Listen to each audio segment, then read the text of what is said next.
Hey artists, welcome back to a new week, and this week's artist is Georges Seurat. George was from France and has an interesting story to tell. First, he was classically trained, and then when he came back to his art after some military service, he kind of did some studying of color and optics and created a style unique to himself. He thought it was super cool, so he wanted to put it in an art exhibit, at which he was told, no thank you, we don't really care for your art, keep trying. And what George did was interesting. He continued on his path, but he thought, I'm doing it bigger. And he created a 10-foot canvas. Imagine, measure out, get a tape measure, measure 10 feet. And he created his art in a huge format. Once that was shown, people understood what he was trying to achieve and they really liked it. So enjoy learning about Georges Seurat, and I hope you enjoy the project practicing his style.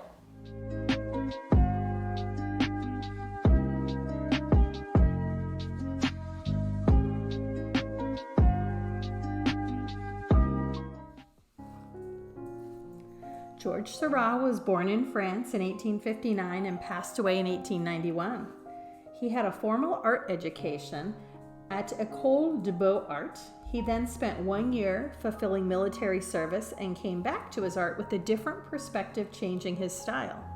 He believed an artist could create a mood and harmony and emotion by using colors and lines. He was a post-impressionist artist and developed the style called Pointallism, a technique of painting that uses tiny dots of color which become blended in the viewer's eye.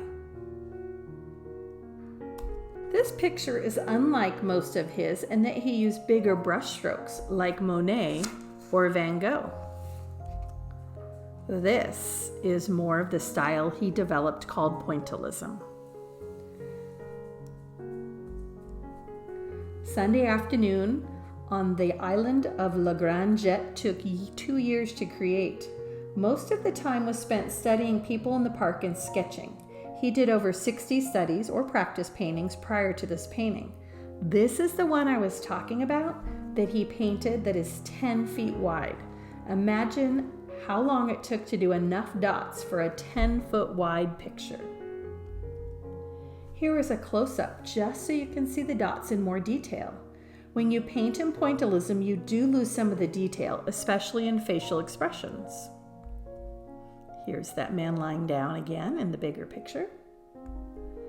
And another close-up. They say that Seurat studied the science of colors and optics, which allowed him to invent this new style. And here it is in the big picture, so you can place the umbrella lady.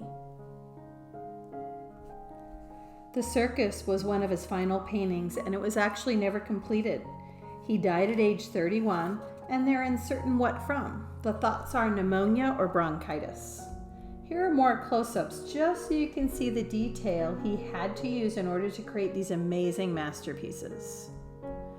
And even closer.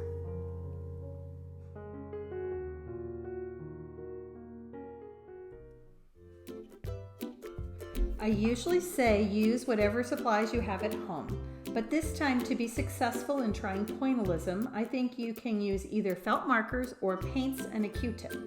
We're looking to get those fine points or dots on this project.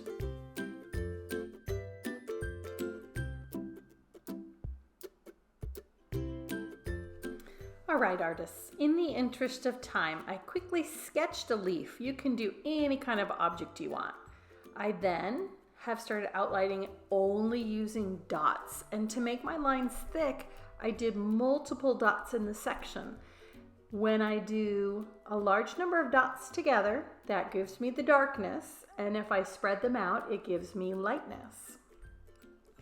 Watch as I quickly, I'd say color in, but I'm not really coloring in, I'm polka dotting in my leaf. It looks a little strange because I have this on 4 times normal speed, just so you can quickly see how I was able to create an interesting look using Pointillism with dots.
Now I'm going to show you a sample of one using paint. I learned in my first one, a half a sheet of paper is probably a better amount because this project with the dots takes a long time. So I'm going to cut my paper in half. Just going to do a quick sketch of, I'm going to do an apple. And then I'm going to add some waters to my paints, let them get a little bit soppy, and then I'm going to use my Q-tip to dip in the paints. And these are just watercolor paints. If you have tempera, great. These are just watercolors. And I'm going to dip in the paint with my Q-tip and start outlining. If my Q-tip starts getting fat, I'm going to flip it over and use the other side. You may need several Q-tips. Once they get kind of moist, they spread out. If I want things to be stronger in color, I'm going to do more repetition in the same area. If I want things lighter, I'm just going to do the dots a little further apart.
I know you like samples, so I have some for you. A few things to keep in mind. A simple object is easiest, and make it original, make it yours. Do something you would love to have a picture of and take time. If you have a lot of time, use a pen. But if you do not have a lot of time, I will tell you that using the paint goes much quicker. The tip of the Q-tip is thicker than a pen. Also, be sure to put on music and just enjoy this time practicing pointillism.